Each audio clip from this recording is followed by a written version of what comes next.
भारत पाकिस्तान के हर miss adventure का जवाब उसकी कल्पना से कहीं अधिक कठोर तरीके से देने की क्षमता रखता है।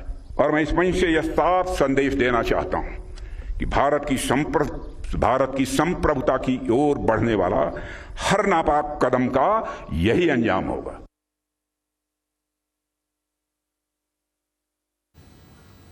প্রতিরক্ষা মন্ত্রী রাজনাথ সিং তার বক্তব্য আপনাদের সামনে আমরা তুলে ধরছিলাম। ২৭তম কার্গিল বিজয় দিবস উপলক্ষে পাকিস্তানকে কড়া হুঁশিয়ারি প্রতিরক্ষা মন্ত্রীর। ১৯৯৯ সালে পাকিস্তানের বিরুদ্ধে ভারতীয় সেনার জয়কে স্মরণীয় করতে দিনভর দেশ জুড়ে নানান কর্মসূচি রয়েছে। দ্রাসে যুদ্ধ স্মৃতিসৌধে শহীদ জওয়ানদের শ্রদ্ধা জানিয়েছেন প্রতিরক্ষা মন্ত্রী।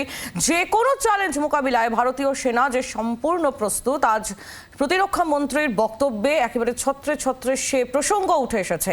Pakistan terror design, terror ecosystem বানাচ্ছে বলে হুঁশিয়ারি দিয়েছেন প্রতিরক্ষা মন্ত্রী। নিরাপত্তা বিশেষজ্ঞ রাজীব শ্রীবাস্তব এই মুহূর্তে রয়েছেন আমাদের সঙ্গে টেলিফোন লাইনে। মিস্টার শ্রীবাস্তব, প্রতিরক্ষা মন্ত্রী আজ কার্গিল বিজয় দিবস উপলক্ষে যে হুঁশিয়ারি পাকিস্তানের উদ্দেশ্যে দিলেন, সে বক্তব্যকে যদি আমরা এটা জিওপলিটিক্সে দেখতে চাই, তাহলে সেই বক্তব্য কতটা তাৎপর্যপূর্ণ বলে আপনি মনে করছেন?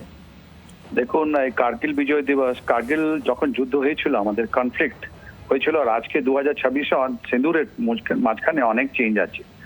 আগে এই যে কার্গিল যখন আমরা স্টার্ট করেছিলাম, তখন আমাদের কাছে ইন্টেলিজেন্স ছিল না।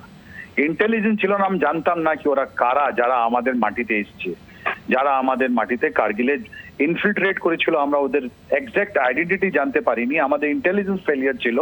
এটাই তো আপনার কার্গিল কমিশন রিপোর্টে আপনার বলা আছে, যেটা এখন আমাদের বিদেশ মন্ত্রী বাবা যিনি ছিলেন, উনি চেয়ারম্যান ছিলেন গভর্নমেন্ট অফ মিনিস্টার্স দিয়ে এম্পাওয়ার্ড একটা কমিটি বানিয়েছিল। That is point 1। কিন্তু আজকে ও সিচুয়েশনটা নয়।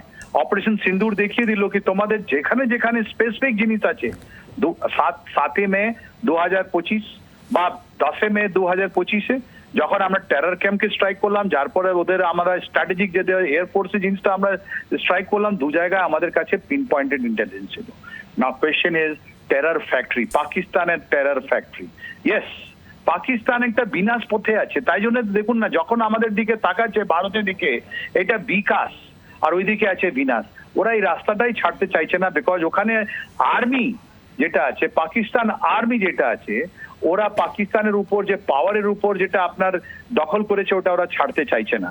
এটা ওরা 33 বছর ওরা আইয়ুব খান থেকে, আইয়া খান থেকে, আপনার জিয়াউল হক থেকে, আপনার পারভেজ মুশারফ, এরা সব তো ইউনিফর্ম ছেড়ে ওরা ওখানে রাজত্ব করেছে। এখন এই যে আসিম মুনির আছেন, এনার কাছে আর কোনো রাস্তা নেই, বিকজ ওখানে একেবারে। এবং তারপরে প্রতিরক্ষা মন্ত্রীর এই বার্তা, তা অত্যন্ত তাৎপর্যপূর্ণ। অনেক ধন্যবাদ রাজীব বাবু আমাদের সঙ্গে থাকার জন্য টেলিফোন লাইনে। বাংলার আওয়াজ, বাঙালির আবেগ, জি 24 ঘন্টা।